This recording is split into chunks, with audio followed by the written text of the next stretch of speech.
Yang soalnya sebagai berikut. Seorang petani kebingungan karena lahannya sudah kurang produktif lagi dibandingkan sebelumnya setelah berdampak hujan asam. Padahal secara rutin ia telah menambahkan pupuk nitrogen dan amonia dengan maksud menyuburkan lahannya. Setelah pH tanah diperiksa, ternyata diperoleh pH sebesar 4. Menurut pandangan ahli, menggunakan pupuk nitrogen berlebihan justru menyebabkan pH tanah menjadi asam disebabkan bakteri dalam tanah mengoksidasi ion NH4+ menjadi nitrat. Dari beberapa zat berikut, zat yang dapat ditambahkan oleh petani agar tanahnya kembali produktif adalah pilihannya ada A. Amonium sulfat, B. Amonium nitrat, C. Kapur, D. Natrium nitrat, dan E. Urea. Kira-kira yang mana ya jawabannya? Sebelum ke jawabannya, kita harus tahu pembahasannya tuh kayak gimana sih? Pembahasannya tuh gini, pH-nya 4. pH 4 itu bersifat asam. Maka, agar pH-nya kembali normal, zat yang harus ditambahkan adalah zat yang bersifat basa. Yuk coba kita lihat pilihannya. Yang A ada amonium sulfat, yang rumus kimianya NH4,2SO4. Sifatnya itu asam. Yang B ada amonium nitrat, yang rumus kimianya NH4CO3. Sifatnya juga asam. Yang C ada kapur, yang rumus kimianya CaCO3. Sifatnya basa. Yang D ada natrium nitrat, yang rumus kimianya NaNO3. Sifatnya netral. Dan yang E ada urea, yang rumus kimianya CH4N2O. Sifatnya juga netral. Nah, dari pembahasan tadi, kita udah bisa nentuin nih jawabannya yang mana. Karena yang memiliki sifat basa adalah kapur, maka zat yang harus ditambahkan agar tanahnya kembali produktif adalah kapur. Perhatikan tabel mengenai reaksi hidrolis pada garam berikut.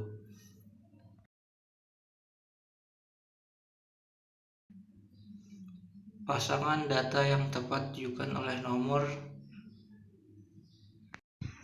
A1 dan 2, B2 dan 3, C2 dan 4, D3 dan 4, E4 dan 5. Berikut ini pembahasannya.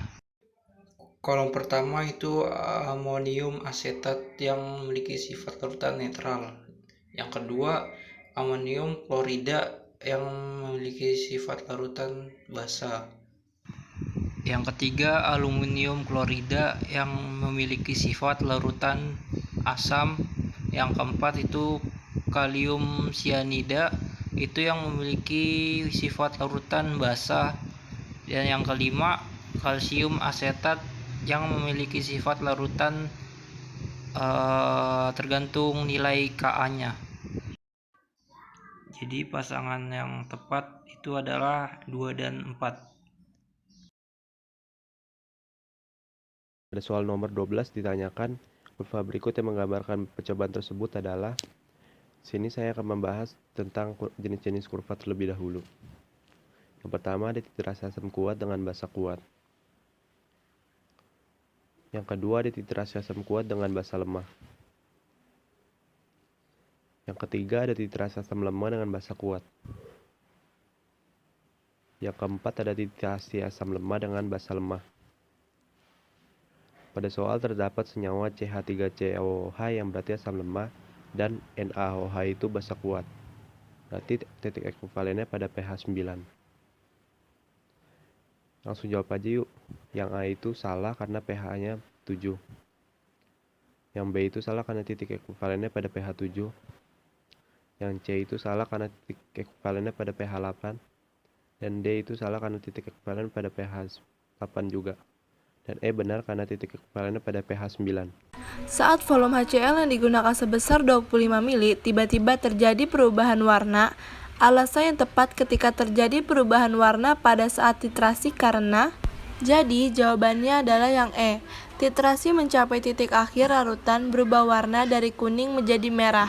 Karena larutan berubah warna terjadi karena titrasi larutan mencapai titik akhir. Perubahan warna kuning menjadi merah karena ditetesi larutan metil jingga. Karena pH-nya lebih dari 3,1 dan kurang dari 4,4. Jika pH lebih dari 4,4, maka akan berwarna kuning. Baik, hari ini saya akan menjelaskan nomor 18. Perhatikan persamaan reaksi asam dan basa berikut. NH3 tambah H2O menjadi NH4 plus tambah OH-. Yang kedua, NH3 tambah BF3 menjadi NH3BF3.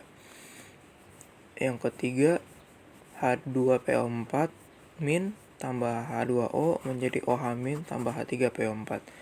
Urutan yang paling tepat sesuai teori asam basa Arrhenius, Bronsted, Lowry, dan Lewis berturut adalah. Nah, ini itu caranya.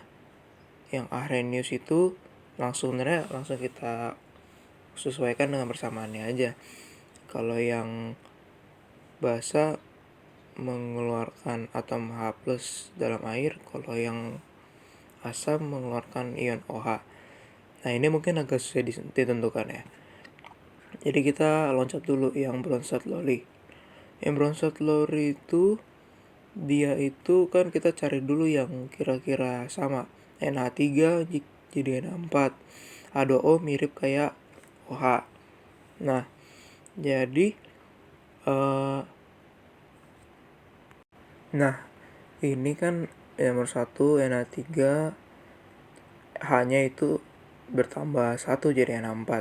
Dan si H2O H-nya berkurang jadi 1. Dia memberikan H-nya ke si NH4. Nah, berdasarkan pengertian dari Bronsted Lowry, yang bertambah itu adalah asam. Jadi, dan yang berkurang itu adalah basa. Jadi yang nomor 1 itu adalah Bronsted Lowry. Nah, yang Arrhenius itu dia itu memberikan ikatan bebasnya. Nah, NH3 itu kan kalau di BF3 di kayak waktu kelas 10. Nah, NH3 itu masih ada sisa ion bebas. Jadi yang ada sisa ion bebas itu BF3. Jadi BF3 yang nomor 2 ini itu Lewis. Nah, kalau udah begini kita udah dapat mana yang Bronsted Lowry, mana yang Lewis. Berarti otomatis yang nomor 3 ini adalah Arrhenius. Jadi jawabannya adalah yang D, 3, 1, dan 2. Di sini saya akan menjawab pertanyaan nomor 21, yaitu perhatikan gambar berikut. Berdasarkan gambar dengan judul pembakaran sempurna dan tidak sempurna dari kelompok CNT tersebut adalah seorang siswi sedang melakukan A. Membandingkan kedua botol, B. Mengukur ketinggian air, C. Menangkap gas oksigen, D. Menangkap gas etuna, dan E. Menangkap gas karbon dioksida. Pada gambar tersebut bisa kita lihat bahwa dilakukan setelah memasukkan karbit ke dalam 2 botol tersebut. Dan botol 1 ditunggu sampai 1/2 ukuran botol, botol 2 ditunggu sampai ukuran 1/4 ukuran botol, dan jawaban yang tepat adalah yang D, menangkap gas etuna. Perhatikan kesimpulan percobaan berikut. Pada percobaan pertama, perbandingan antara gas asetilen dan gas oksigen yaitu 2:5 dan menghasilkan pembakaran sempurna karena tidak menghasilkan jelaga atau sisa pembakaran. Pada percobaan kedua, perbandingan antara gas asetilen dan gas oksigen yaitu 2:7 dan menghasilkan pembakaran tak sempurna karena tidak menghasilkan jelaga atau sisa pembakaran. Hasil kesimpulannya yang sesuai dengan gambar pada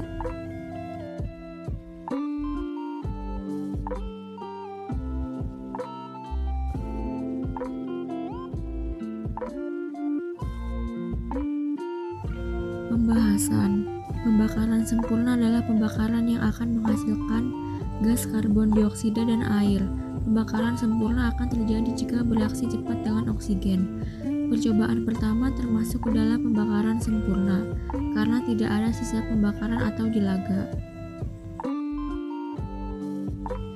Sedangkan pembakaran tidak sempurna adalah kebalikan dari pembakaran sempurna jika tidak ada oksigen yang cukup untuk membakar. Pada percobaan kedua termasuk ke dalam pembakaran tidak sempurna karena menghasilkan sisa pembakaran atau jelaga.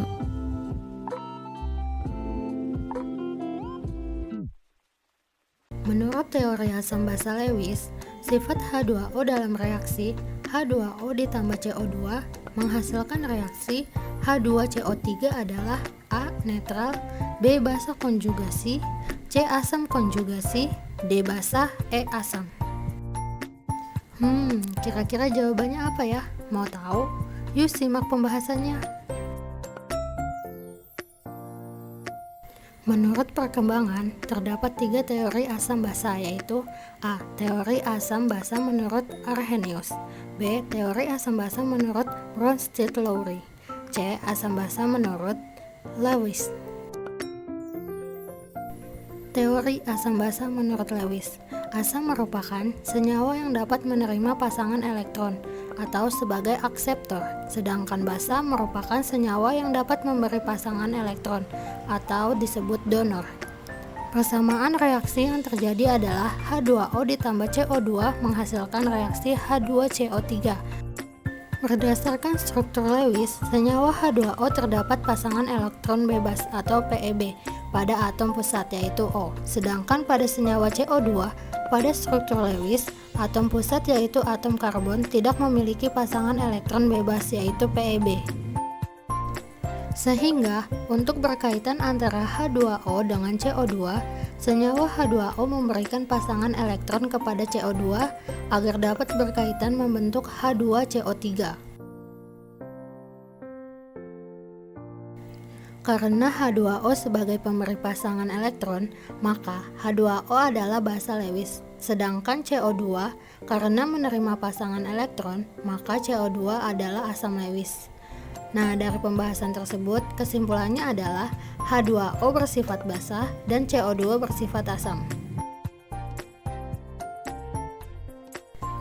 Nah, setelah kita simak video pembahasan tadi, maka jawaban yang tepat untuk soal berikut adalah D. basa.